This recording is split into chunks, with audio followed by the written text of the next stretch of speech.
Lembrando que o not ele entra como auxiliar de negação, para transformar a frase na negativa. E como eu tenho um verbo to be, o próximo verbo, né, se esse verbo estiver ligado a esse verbo to be, ele precisa vir com ing. Ok? Se eu quiser transformar isso aqui em pergunta, eu inverto a posição do sujeito com o verbo. Então, pegando a segunda frase como exemplo, né, You are studying, are you studying? Virou uma pergunta. Se eu quiser perguntar onde você está estudando, Where are you studying? Quando você está estudando, When are you studying? Beleza? Mesma coisa para as outras frases, né? He is eating, is he eating? Is she drinking? Is it going? Are we dancing? Tá? Então, só fazendo essa inversão sujeito-verbo aí, você já transforma a frase numa pergunta e aí você coloca, você quiser uma informação um pouco mais específica, né? Como o que, onde, quando, é só colocar no começo da pergunta, então. Beleza? Então, mais alguns exemplos aqui com esses tipos de frase. What is she drinking? O que ela está bebendo. Where is he going? Onde ele está indo. What are you eating? O que você ou vocês estão comendo. When are they going? Quando eles estão indo. Ok?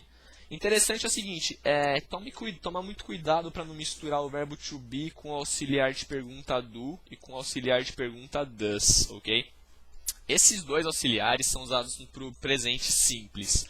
No verbo to be, nós estamos no meio da ação, tá? Então já não se trata mais de um presente simples. Eu não posso misturar, então, esse do com um verbo to be, nem o does com um verbo to be também, ok? Então toma muito cuidado com essa questão aí. O próprio verbo to be, ele já funciona como auxiliar da pergunta, e se você colocar ele junto com o not, né, ele já funciona como o próprio auxiliar para fazer a frase negativa, beleza? Então não tem para que eu misturar o do com esse. Colocar, por exemplo, do, is, she. Não, pelo amor de Deus, está errado, muito feio também, tá? Então, ou eu uso um, ou eu uso outro. Combinado? Falando nisso, se eu pegar o verbo to do e o verbo to make, né? Falando de verbo agora, tá? Não do auxiliar. Os dois significam fazer, tá? Diferenças principais. Vocês podem pensar nessa ideia, tá? Só vou dar uma passada por cima, só pra gente ter uma noção também. Então tem o to make, que significa fazer, só que o to make ele é uma coisa que é mais mão na massa, tá? É quando você cria alguma coisa do zero, beleza? Então você pode usar ele para artesanatos, para comidas, tá? Você sempre pensa, se eu coloco a mão para fazer a coisa, eu tenho que usar o to make como verbo, ok? Por exemplo, se eu for falar bolo, né? Bolo em inglês é cake, então eu faço um bolo, I make a cake. Tá? Porque você vai criar o bolo, você vai juntar os ingredientes e do zero você vai criar um bolo. Beleza? Aí coisa interessante, né? Amigos, se você faz amigos, I make friends, eu faço amigos, você tem que usar o make. Aí você fala, não, mas eu não vou começar, não vou criar um amigo, não vou juntar um monte de barro e montar uma pessoa para ser meu amigo. Não, você não vai, mas pensa assim, se a pessoa não era sua amiga antes, então o grau de relação de vocês era zero, certo? Quando você passou a ser amigo dela, você criou uma amizade. Quando você cria alguma coisa do zero, você tem que usar o to make, ok? Se quiser de outra forma, decorar de outra forma também, tudo que você faz com o make, tudo que você faz com a mão, você usa o make, certo? Quando você faz um amigo, você geralmente dá a mão para ele para cumprimentá-lo. Então você vai estar make a friend, beleza? Por outro lado, o do, ele já é usado quando você está falando de alguma atividade, quando você vai complementar alguma coisa, quando você vai dar continuidade a alguma coisa que já começou, tá? Atividades, geralmente, todas as palavras que tem o work em inglês, tá? Se você for falar que você faz a lição de casa é homework, você vai ter que usar um do. I do my homework, tá? Se você faz um projeto na empresa, se você vai criar um projeto em algum lugar, se você faz alguma atividade, tá? Uma forma legal de decorar também é pensando assim, quando um professor precisa fazer uma prova, ele vai criar a prova, certo? Então, the teacher makes the test, então ele cria o teste, né? E o aluno, que é o student, ele vai fazer essa prova, ele vai então completar, né? Colocar as respostas necessárias, vai marcar os testes, enfim, vai só terminar de preencher aquela prova. Então, the teacher makes the test and the student does the test. Então o aluno faz, ele complementa, enquanto o professor teve que criar do zero esse teste aí, da origem a esse teste, ok? Pegando algumas expressões, então, só para a gente terminar aqui, lembra que eu comentei que quando eu estou falando do verbo to have, eu estou falando de posse, certo? Posse de objetos, de amigos ou coisas do tipo. Se eu disser que existe alguma coisa, que há alguma coisa, né, que tem alguma coisa em algum lugar, eu tenho que usar essa expressão aqui, que é o there is pro singular, né, e o there are pro plural. Lembrando então que eles são diferentes de você usar um verbo to have, que está falando sobre posse, tá? Um exemplo aqui, então, alguns exemplos. There is a bread here. Tem um pão aqui. Há um pão aqui. Existe um pão aqui.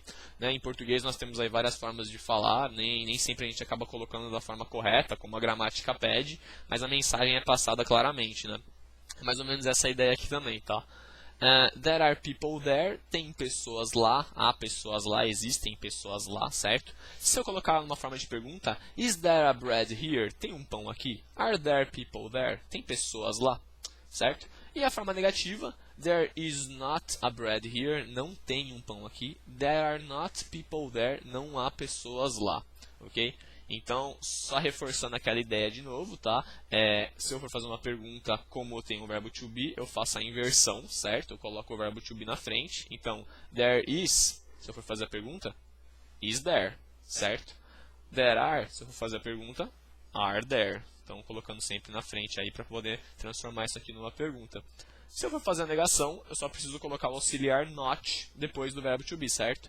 Por exemplo, as duas últimas frases aqui. There is not, there are not. Colocando assim, eu já transformei a frase na negativa. Beleza?